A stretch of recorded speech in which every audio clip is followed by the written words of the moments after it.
Ok, donc dans cette vidéo, nous allons voir comment, à l'aide du théorème de Pythagore, qui nous donne une relation entre les carrés de trois longueurs d'un triangle rectangle, et bien du coup on va voir qu'à partir de deux longueurs, eh bien, je vais à chaque fois pouvoir calculer la troisième, ce qui est une première application du théorème de Pythagore. Alors j'ai déjà mis la rédaction au tableau là, qui va se faire en 7 étapes, et c'est ce que je vais vous demander à chaque fois. Alors déjà de préciser qu'il est rectangle. Alors pourquoi? Parce que s'il n'est pas rectangle, eh bien, on ne peut pas appliquer le théorème de Pythagore. Et ensuite, on va le faire et je vais vous expliquer un petit peu les différentes étapes. Alors, on va commencer par le premier. Alors, le triangle ABC est rectangle en A. L'hypoténuse, je rappelle que c'est le côté qui est opposé à l'angle droit, ici, s'appelle BC. Donc, j'applique le théorème de Pythagore. Pourquoi il est important de mettre que l'hypoténuse est BC? Parce que dans l'égalité de Pythagore, c'est le côté qui va être tout seul. Donc, je vais écrire BC au carré, d'accord? Celui qui est tout seul ici, c'est toujours l'hypoténuse. C'est pour ça qu'il faut bien l'identifier. Là, vous remarquez que j'ai fait comme s'il n'y avait pas les nombres. Ne vous perturbez pas avec les nombres. Faites comme s'il n'y était pas. Donc BC carré est égal à la somme des deux plus petits côtés au carré, c'est-à-dire AB carré plus AC carré. Voilà ce qu'est le théorème de Pythagore que normalement vous savez faire. Maintenant, je vais me soucier des nombres et je vais pouvoir remplacer. Alors, BC, BC c'est 10. Donc j'écris 10 au carré.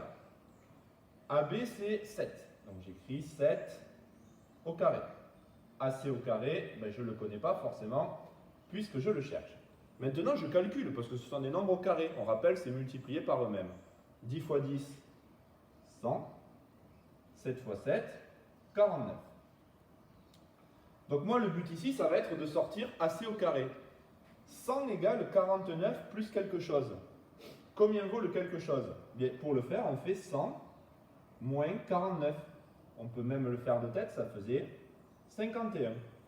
Ce qui veut dire que AC au carré fait 51. J'ai le carré de AC, mais moi je veux la longueur de AC. Alors pour enlever le carré, l'astuce, c'est de mettre la racine carrée. Donc on met racine carrée de 51. Qui va faire à peu près, si vous le faites à la calculatrice, 7, quelque chose.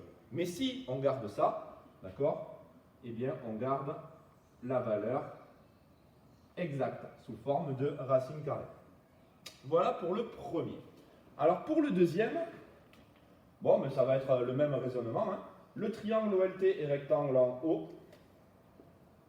L'hypoténuse, c'est OT.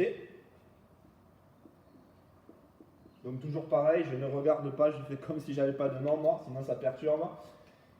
Et j'applique le théorème de Pythagore. Donc on rappelle que l'hypoténuse, c'est le côté qui est tout seul. Donc j'écris OT au carré égale OL au carré, OL c'est les meilleurs, plus LT au carré. Ok, donc cette fois je vais remplacer, toujours pareil parce que je connais, c'est la même chose. OT, cette fois c'est l'hypoténuse que je ne connais pas. OL, ça vaut 5, donc 5 au carré. Et LT, ça vaut 7, donc je remplace 7 au carré. Maintenant, donc, je vais calculer. OT au carré, je ne connais pas. Mais 5 au carré, 5 fois 5, 25. 7 au carré, 7 fois 7, 49. Ok, bon, là, j'ai directement le calcul. Donc, 25 plus 49, ça fait 74. Et pareil ici, donc pour calculer OT, j'enlève le carré avec la racine carrée. Et donc mon résultat, c'est racine carrée de 74, qui fait 8, quelque chose. Alors ce qui est intéressant, une fois qu'on a terminé, ces deux choses, c'est de vérifier. Donc là, on sait que ça va faire à peu près 7, quelque chose. Est-ce que c'est logique? C'est plus petit que 10, donc on est pas mal.